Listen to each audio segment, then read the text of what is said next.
This video may not be accurate to what it is in the game right now because Brody's always updating it and changing it, so if there's any other patches to make this different, or if anything else happens, this video is relevant to the date on screen as of whatever I put up on screen. Also, really quickly before this video starts, if I'm clipping the mic at all, it's because I'm using a new software that I'm not usually used to, so that's why I'm clipping it so much if I am. I don't know if I am, though. We'll try and see if we can do something about that later. But anyways, hope you enjoyed the video. Thanks. Hello everyone. You might have seen a message that pops up in chat saying that world bosses spawn in a certain route. These world bosses can net you rewards such as Pokemon eggs, mystery boxes, TM boxes, and even some rare charms. But to get most of these rewards, you actually need to damage the boss. A lot. If you go in blindly without any prior knowledge and low-level Pokemon, the boss will sweep you. There's no legitimate way to get some decent damage with Pokemon that aren't over level 85 or level 90 or something, with exceptions. Of course, there's going to be Pokemon with Prankster, using status moves like Toxic or Leech Seed, but we'll get into that later. This won't be a guide to getting extremely high damage, but more or less a guide to get at least 17.5k damage, since starting at that damage range, you'll have a chance to get a charm, which can sell for, at most, is what I've seen, about 60 mil. Or you can use it for yourself. I want to use mine for myself if I get one, but you know what? You can do whatever you want. I don't care. If you guys have a strategy that you want to share with other players, please let them know down in the comments if you want to share anything with them. If you don't want to share your secrets, that's fine. I don't care. Do what you want. And if it's, like, decent or from someone that I know is credible, I'll probably heart it. So with that being said, let's get into this. This is also my first time scripting a video and using Adobe Audition, which I've wanted to start using, but, you know, I just never got around to it. Normally, I would have just used the normal OBS mixer and just made stuff up on the spot. Since I had this, thought I might try it out for once. And no, just because I made stuff up on the spot doesn't mean that the guide's wrong. It's just that I messed up a lot more than usual. So what are world bosses? World bosses are legendary Pokemon that spawn randomly every 12 to 36 hours on a random map somewhere from Kanto to Sinnoh. And you can check where the next world boss is by double-clicking your power ticket that you should have gotten from defeating the Kanto Elite Four. There will also be a global message saying that the boss has spawned, and then 5 minutes later, we'll have a message that says the world boss has appeared, something like this, which means that everyone on that route has a 50% chance to encounter the boss. The list of world bosses that can spawn / encountered are... oh boy, here we go. Articuno, Azelf, Cresselia, Darkrai, Entei, Heatran, Latios, Mesprit, Moltres, Mew, Raikou, Regigigas, Shaman, Suicune, Uxie, and Zapdos. This is the current list that we have now, but there could be other world bosses added in the future. There are also some specific bosses during events. During the Halloween event, there are some bosses that can spawn like Darkrai, Giratina, and Yveltal. We don't know if this is a one-time thing or not. Maybe it could have just happened on the Halloween event from 2019. But so far, those are the exclusive bosses. Each boss has 10 million HP, and everyone in the game can go to that one route and help defeat the boss. It's basically a group effort. There will usually be a lot of players there, so be sure to do /disable players in your chat to prevent your game from losing frames. They will all spawn at level 85 and will have the elite status, which means their stats will be multiplied by 1.75. They can't be caught, even with a Master Ball. Trust me, I've tried, and it doesn't work. If you do want prizes, you're going to have to deal at least 250 damage to a boss, which will most likely be something around just 3 or 4 common eggs. The prizes that you can get from them are, and again, all the charms, you have to get 17.5k damage or more to be able to get a chance to get these. So the items you can get are the Rare Charm, which is a plus 10% for encounter rates. The Greed Charm, which gives you a 100% drop rate, which basically means you have a double drop chance and extra chance to get Pokemon-specific items such as Leftovers or a Razor Fang from Gligar. The Growth Charm, which is 100% minus money and 50% plus EXP. The Hunter Charm, with minus 100% money, minus 100% EXP, and a plus 20% encounter rate. The aforementioned eggs of common, uncommon, rare, very rare, extremely rare, and legendary Pokemon eggs, but we'll get into that in a second. IV resets, TM boxes, mystery boxes, and then there's the legendary egg, which is a 15% chance, a 10% chance, and a 5% chance drop for the first, second, and third place players that deal the most damage. The egg contains the boss that you beat, so let's just say that you're the top person who dealt the most damage on a Heatran boss, you have a 15% chance to get a Heatran egg. Pokemon received from eggs can be shiny, as well will display a has received a shiny let's just say a Azurill or something, instead of the normal has encountered.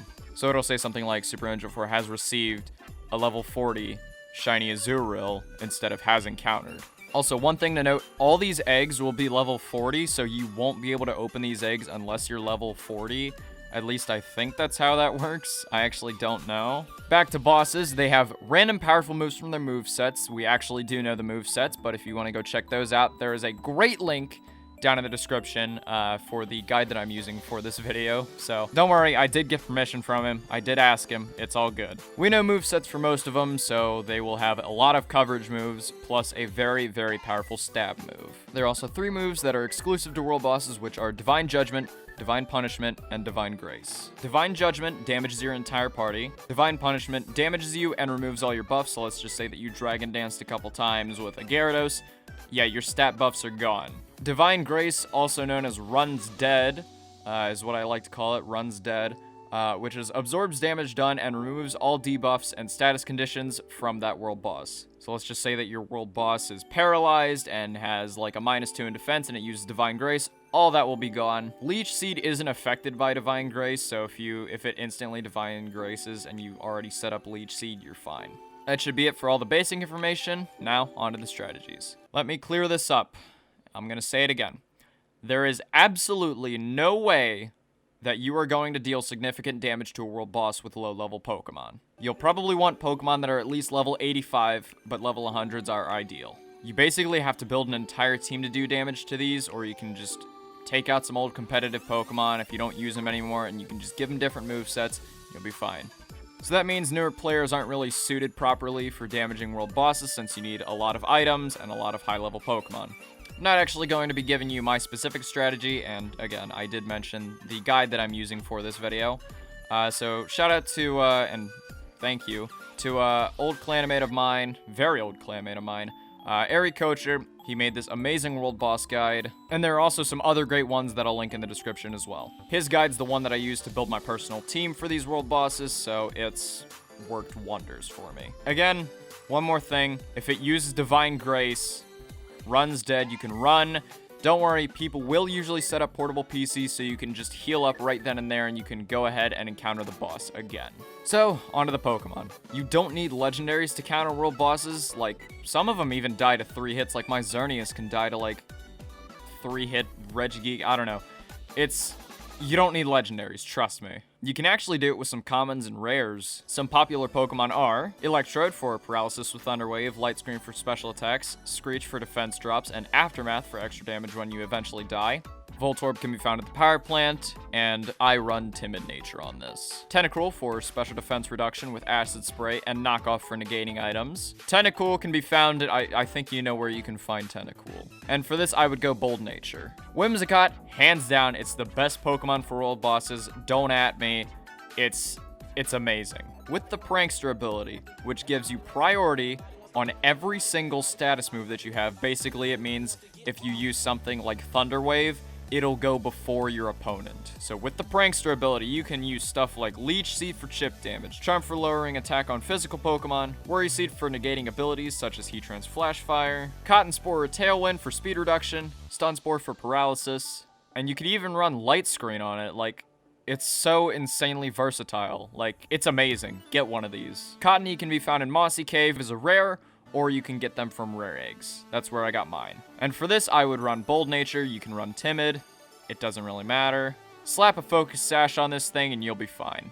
Meowstic is another good paralysis setter with use of Thunder Wave, and if you want dual screens up, it can run Light Screen and Reflect, and you can also use Charm for attack reduction. Esper can be found in Deep Full Moon Island as a rare. I would go with Bold Nature for Meowstic, but you can also use Calm if you want to for special attackers. Smeargle, as you can see, is probably amazing for this. You can basically set up moves like Quiver Dance or Swords Dance, and then Baton Pass. Baton Pass is disabled in normal trainer battles, but for world bosses and other wild encounters, it still works. Smeargle can fill whatever role you need, since it has access to every move. You could run this thing as a Whimsicott, except without the Prankster. Just slap a Focus Sash on it, you'll be fine. Smeargle can be found in the Johto Safari Zone Plains area as a rare. I would give this thing Timid Nature. So these last 4 are kinda rare, but they're really good for this sort of thing. Scizor for using Fury Cutter. Fury Cutter is a move that if you keep using it successfully, it will boost in power. So it starts off as like a 40 or 60 base power or something, and it just keeps boosting up. With a Metronome, which is an item that boosts move power the more times that you use it in succession, you can buy one from the Claymore shop for 50 Claymore tokens. It's devastatingly powerful. I would go Adamant Nature on this Scizor, but again, Scizor is prone to fire type moves. A lot of the psychic type bosses, such as Mew or Azelf, they usually carry Flamethrower or something, so if you want to have a Flash Fire Pokemon, you could go into something like Chandelure. Chandelure is great for using the move Hex on any Pokemon that is already statused. So let's say that you paralyze the world boss, Hex will double in power if it's statused. And of course, Flash Fire for things like Mew or Azelf or any of the other psychic mono bosses. Chandelure can be found in the old Chateau and Sinnoh as an extremely rare. I would go for Modest Nature on this, not Timid, because Timid's more or less for PvP. This is kind of like a PvE sort of thing, so we want to go Modest. Conkeldurr for powerful Drain Punches and Facades if you're running the Flame Orb Guts set, as well as Knockoff. Knockoff's amazing, obviously. There's actually a loop you can do with Conkeldurr on Darkrai World bosses that you can basically just keep hitting it in succession with Drain Punch, and you don't have to worry about status at all. It's great. Conkeldurr can be found as a very rare in the cold storage area in Unova. I would go for an Adamant Nature on this thing, no questions asked. Now, the last Pokemon that I'm going to be talking about is Garchomp. Garchomp, well, I'm going to give you my strategy. I like to call this the Yeet strat. It's basically just a Choice Banded Garchomp with Earthquake and Dragon Claw. Possibly Rock Slide or Stone Edge if you want anything else on there. But that's basically it. Garchomp can be found in Altering Cave as an extremely rare. On certain days, it'll pop up at some point. I don't know when. There's no set date. And for this, I would go Adamant. I know speed's a huge thing, but it's already fast enough. You don't really need a speed boosting nature. A few notes about damaging the bosses. Toxic damage is capped at 200 if you decide to use that. Personally, I think Paralysis is better, but if you want to use Toxic, that's fine. I just feel like the ability to slow it down and make it so that it can't move sometimes is better than having, you know, extra damage stack up on top. But Toxic damage is capped at 200 along with a couple other moves. Leech Seed damage is capped at 50. Super Fang, why would you use it? It's capped at 100. Oko moves will fail, so all your Fissures, your Sheer Colds, your Horn Drills, everything like that, not gonna happen. Wonder Guard won't work. Sorry, Shedinja. And don't try to confuse this thing, because it'll just snap out instantly. It's not gonna work. All this information and more will be linked down in the description with Aries' post, including all movesets, abilities, held items, and everything else like that all the world bosses have, so just in case you want to know beforehand, you can go check that out. He also put down some great strategies down there for specific world bosses if you want to counter those specific bosses. Thanks again to Ari for letting me use this in my video. To show you this in action, I've recorded 4 world boss fights that I went up against. I didn't use all the exact Pokemon that I've stated, but I used Electrode, Conkeldurr, Whimsicott, and Garchomp. These 4 bosses that I went up against, which, funny enough, 3 of them were fire types. Yeah, I went up against an Entei, Regigigas, Heatran, and Moltres. I mostly used the same Pokemon, which were Whimsicott, Electrode, Conkeldurr, Garchomp, Xerneas, and Yveltal. That was my main team. Sometimes I changed up for something like Gyarados or Azumarill for the extra, you know, boost and stab, water type. Good stuff. Yeah, it's great. So my main strategy was I was running Whimsicott with a Focus Sash and also Electrode with a Focus Sash, Conkeldurr with Flame Orb and Guts for max damage. Of course, I was using Yeet Strat, Garchomp, and then I was using Gyarados and Azumarill for the Entei. First off, I would start off with Whimsicott by using a Leech Seed instantly, no question about it. Then I would hold on to the Focus Sash and use Cotton Spore, which lowers their speed, so that Electrode can outspeed them. After I died, then Electrode comes back in, Thunder Waves them, paralyzes them, and then starts screeching them for Conkeldurr and Garchomp and the rest of the team. I would then just Mirror Coat until I died or just swap out, and then go into Conkeldurr and then knock off. And then from there on, it's basically just spam. A lot of spam. I spammed a lot of Drain Punches, Facades, Earthquakes, Waterfalls. You know, you get the drill. It's great. So I just kept doing that until the boss was defeated. I did around 30k damage this boss. Pretty good. It's basically the same strat for Regigigas. Instead, I was using Yveltal and Xerneas. But I could also do massive damage with Conkeldurr. I could just get it to -2 defense and just Drain Punch the crap out of it. It was amazing. Again, I would usually run if it used Divine Grace or something else. Now, the Heatran world boss was a little different because I knew that Heatran is 4 times weak to ground. So I went with a Garchomp, Mamoswine, and Gastrodon set. You'd be surprised how bulky Gastrodon is with Heatran, because Heatran can't really do much to it. Basically went in, same strat, you know, knock off Drain Punch, set up with Leech Seed, Cotton Spore, Screech, all that good stuff. Now for Moltres, Moltres is one of the hardest bosses that I've come up against, along with Articuno. They're not fun. They're really not fun, because I know they're weak to rock, and if you have a good rock type, great. But if not, they usually have something like Solar Beam. Or in Articuno's case, he has Water Pulse. So I basically went in with the same strat of, you know, Leech Seeding, Cotton Spore, Thunder Wave, Screech, Aftermath, knock off, good stuff. And so for this one, I carried Garchomp, this time with Life Orb, and with Rock Slide. I went in with an Azumarill with a Choice Band and Waterfall, and just Zapdos with Choice Specs Discharge, just if I needed to. That's basically an overview on world bosses. If you want to, again, if you have any other strategies for people to go and, you know, use and not get a ton of damage, you can do that. Again, go check out the post that I linked in the description. There will also be a couple other posts if you want to go check those out for extra help on world bosses or anything like that. But anyways, guys, I really hope this helped, because I don't know if it did or not. But anyways, thank y'all for watching. Peace. Let's go!